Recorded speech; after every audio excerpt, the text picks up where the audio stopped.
welcome back. Another little, well, I say another, totally filmed this in the same day as another one. So we're filming these back to back now because I don't have a lot of days off and that's what I need to do. But this one is going to be all about sunscreen. I did say in my kind of skincare basics that I would do a video dedicated to sunscreen, and that is what this video is going to be. So if that sounds like your kind of thing and you want to learn all about skincare and specifically sunscreen, then keep watching. Even though it's overcast and the sun hasn't been out, always wear your sunscreen. Even if you're inside and your face has been hit by the sun through a window, you should probably still have some sunscreen on. I said in my other video that I always use an SPF of 30 to 50 on my body and an SPF of 50 on my face. It is just what I always use and have done for a very, very long time. I shall tell you why. Because, you know, when I was 11, maybe, I want to say 11, you go on holiday, you're in the Costa del Sol with your mum and dad, you're living it up, you're having a great time. And I was handed a bottle of sunscreen to put on, or sun cream to put on my body. I was 11, so you know, at a relatively sensible age. But I think at the time, I don't know why, like took the bottle of sun cream off my mum, put it all over the body, didn't put anything on my face. Didn't even think about it. Didn't even think about it. I guess at times where like I was old enough to do that myself, I was 11, I probably was starting to have a chest and things, like people don't want to touch you at that age, you're preteen and you're like, oh, don't come near me. But I didn't even, nobody said to me, I know I don't want to be like my mum neglected me. she didn't at all, but nobody reminded me to put it on my face. This resulted in very, very bad burns to my face, very, very sore burns to my face, and it made at least a week of that holiday unbearable. Not only was it painful, it then left lots of blisters all over my face. It then left me with like big peeling chunks off my skin of raw flesh underneath where I did have like a tan on the top, and then it looked like I had, oh, I can't pronounce it, but I'm going to put it in here because my pronunciation will be terrible. You know, the pigmentation issue? And sorry, my battery just died there. So, what was I saying? Basically, the essentials of sun care. So, it's not nice. It's not nice to burn. It's not a nice feeling. It's also very, very dangerous. I did speak briefly about skin cancer, the prevalence of skin cancer, and it is one of the highest cancers known. How it works is there are rays that come from the sun. We've got UVA, we've got UVB, and we've got UVC. UVC we never see. We never see UVC. That gets burnt up in the Earth's atmosphere. We don't know about it. UVA is the one that causes aging and pigmentation, but also is the one that makes you tan. And UVB is the one that makes you burn, essentially. But both will come down, will come through the clouds. They will be able to penetrate your skin. One will go a little bit deeper than the other one, but essentially they're gonna cause some damage. It's not nice. If you are using sun cream, it's one of the biggest myths. It doesn't mean you're not going to tan. That will not happen, but sun cream will protect against burning and skin cancer. Something that I think people aren't always so clued up on is the fact that they'll think, oh, you know, I'll use an SPF of 30 or use an SPF of 10 or use whatever. I would always say go with a 30 to 50. If you have different colour skin from me, if you have different skin from me, and this is why it's important to know your skin, you still should be wearing an SPF. But people who take the sun quicker, people who have more sallow skin than me, people who tan easier, or people who have black skin might find that they don't need an SPF as high as a 50 that I would need. But essentially, I would always say use a kind of 25 or above. That's just my opinion, that's just my views. Alright, so what should you be looking for? So this is an SPF of 50 and this is an SPF of 50. They both have UVA and UVB protection. Very, very important. Now, for example, we shall just say these are other tubes of something else. This one is an SPF of 50 and this one is an SPF of 20. Which one protects you better? You're going to think this one, aren't you? But this one has UVA protection but no UVB, and this one has both. So essentially, the SPF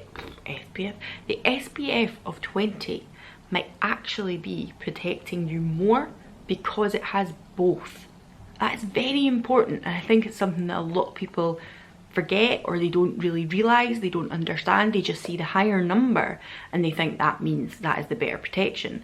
But you should be checking to see if you have both UVA and UVB protection. Again, I think a lot of people think the more I pay for my sunscreen, the better it will be.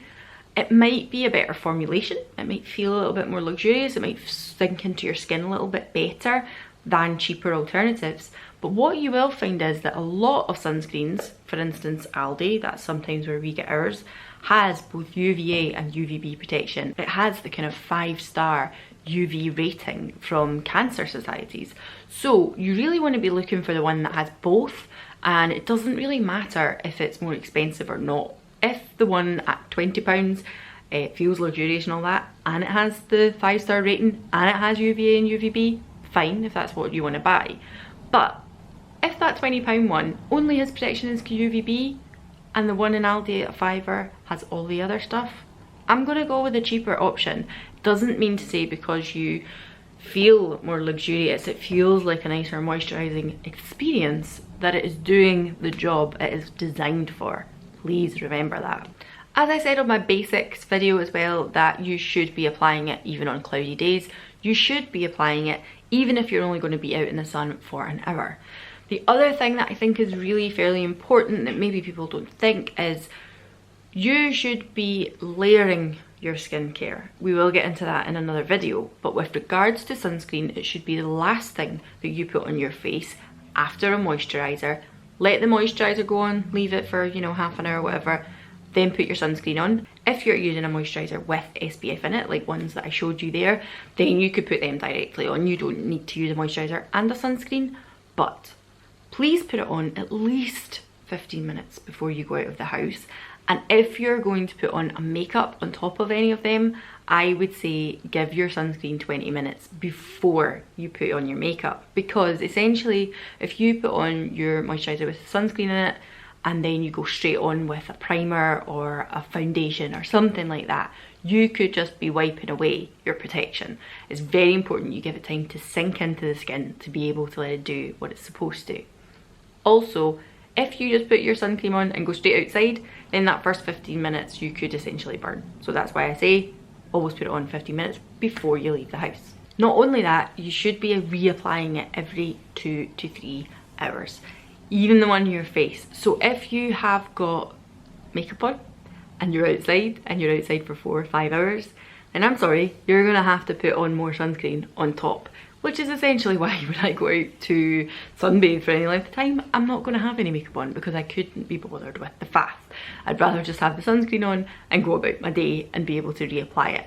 Very, very important. Needs to be reapplied throughout the day. And obviously if you are on holiday and you're in swimming pools, in the sea, etc., needs to be reapplied then as well. Another thing that I think people don't really think about, and I have been guilty of it myself, you go on holiday, you take your bottle of sunscreen, you use your bottle of sunscreen up, so you buy another one on holiday and then you bring it home with you. It sits in amongst all your holiday stuff, your bikinis, your, you know, travel size stuff for the rest of the year, and then it comes round again to summer the next year and you pull that bottle out and you use it. I put my hands up, I have done that, but these things are really only designed to be used within 12 months. So there's a lot of things on this channel that I might say like, oh, you know, it's a lipstick. As long as it doesn't smell funny, I'll keep putting it on. As long as it doesn't feel funny, I'll keep putting it on. Sunscreen is not one of those things. Sunscreen is something that you really need to adhere to the best before end date. And if you do have one from the year before and you open it and you think, ah, it still smells okay, I would still be inclined to say go and pick up a new one for that summer. Or if you're going on holiday, pick up a new one if it is out with that 12 months. Another thing that I briefly touched on in my basics overview video, if you've not seen that, by the way, go up here, give it a check out, because it was the kind of starter pack to this series. That I just touched on though was everybody needs to wear sunscreen. I sound like the song now, but it's true. Everybody needs to wear sunscreen. Some of the countries in the world where skin cancer is the most prevalent are the ones that are closer to the equator. So there are people there who are darker, sallow skinned, black, and they need to wear sunscreen. I already have dark skin, I already take a tan, I'll be fine, my skin likes the sun. It's not that simple. We are all human and we are all susceptible to skin cancer. The science behind why people's skin is darker is something that is very, very interesting. And again, I will put a video down below and link in with Cassandra Bankinson. Just because I think her video was brilliant. It explained it fantastically with regards to melanin and how it works in the body and why people have more melanin than others. Essentially, that is the only difference in our skin colour. It just means somebody who is black has more melanin than me. That is all. That is the only difference. It does mean that they may be able to tolerate the sun a little better than I would, and I will burn quicker, but it doesn't mean to say that they won't. It also is, if you burn, the more times you burn, then the more chance there is of you getting skin cancer. So it's not a matter of, oh, I burn and then I go brown. Oh, I just burn, that's what I do, I go brown. If you burn yourself every single year, then you are increasing your chances of skin cancer. So please take heed and please take warning. It doesn't matter what colour you are still at risk from this, and you should absolutely wear sunscreen. I also said in that video that I thought it's probably quite important that we start thinking about, can we get coloured sunscreens? Now, I don't know if that is an option. I don't know if that is doable, but I did briefly talk about it in that video. I think it would be quite important for people to feel more comfortable if they are really dark or black skinned and didn't have to put a whitewash on their skin. Can that be changed? Is that an option? Does anybody know? Are there already companies out there that are doing it? Please comment below and let me know. Now, in regards to the aging factors, as I said, UVA are the rays that will cause that. They do cause pigmentation and they do cause signs of aging. We could look at things like vitamin C, which is an antioxidant, which along with sunscreen will help reverse those signs of aging or sun damage caused by the big sun himself. But essentially, the absolute best advice I can give you is that prevention is much better than reversal or treatment. Don't give your skin the chance to get that way and then try and change it back to what it used to be. Just prevent it happening for a start, and by doing that, by putting sunscreen on, that is exactly what you're doing. By wearing sunscreen, you are basically putting the brakes on. You won't be able to completely and utterly stop wrinkles or some age spots and things like that. It's not possible, but it certainly helps, because if you are not letting those UVA rays get down to the skin, then free radicals won't occur in your skin, and then they are the things that cause aging.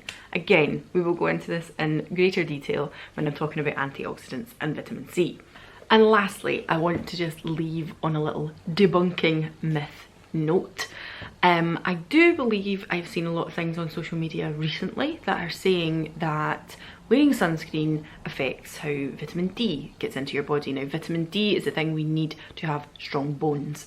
It does other things as well, but essentially that is its main job. Bones. Now, I had seen a lot of people saying things along the lines of, if you wear sunscreen, then this will be affected. As far as I know, that is going back to an experiment that was done on rats a while ago now.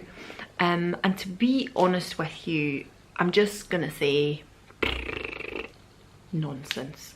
That experiment, and sorry, little trigger warning here for anybody who doesn't like animal cruelty, I am going to speak about an experiment involving animals. That experiment was carried out on rats. They were put under so much exposure of sunscreen. So let's just say, for instance, I go out in the sun today, my arms are on show, my face is on show, I'm putting my sunscreen here and here, and I'm off out for the day. Those rats were put under so much sunscreen exposure that they were slathered, so to speak, in sunscreen all over their body. Like, I'm not going to put it on here because I have clothes there, essentially. But they were subject to so much exposure that it would be the equivalent of a human person covering themselves in sunscreen completely every day for 35 years. We don't do that here. We don't do that on Earth. As humans, we will put sunscreen on when we're going out of the house. And yes, I am telling you, it's important to wear it every single day if you are in the sun. But you aren't going to be putting it on like it's a face mask. You rub it in, it's a thin layer. You don't put it everywhere. You're only putting it on areas where it's exposed. And the other very important thing to remember is by wearing clothes, that is your top thing to stop yourself getting skin cancer. You won't get any damage if your clothes are on where that skin is. But also, you can get vitamin D through your clothes. So the vitamin D from the sun can actually penetrate your clothes. So that experiment was just absolute shite. Uncomparable. You can't say that we're the same as rats who are subject to so much exposure from sunscreen and then our bones won't work. Just saying. So if you've ever heard that, I'm going to say right now that's a lot of shite. And that's what I'm going to finish it on. And I think it's very important you should wear sunscreen and don't listen to nonsense that's perpetuated over social media, including this. Go and look it up yourself. Don't just believe me. I'll see you again in the next one. Bye.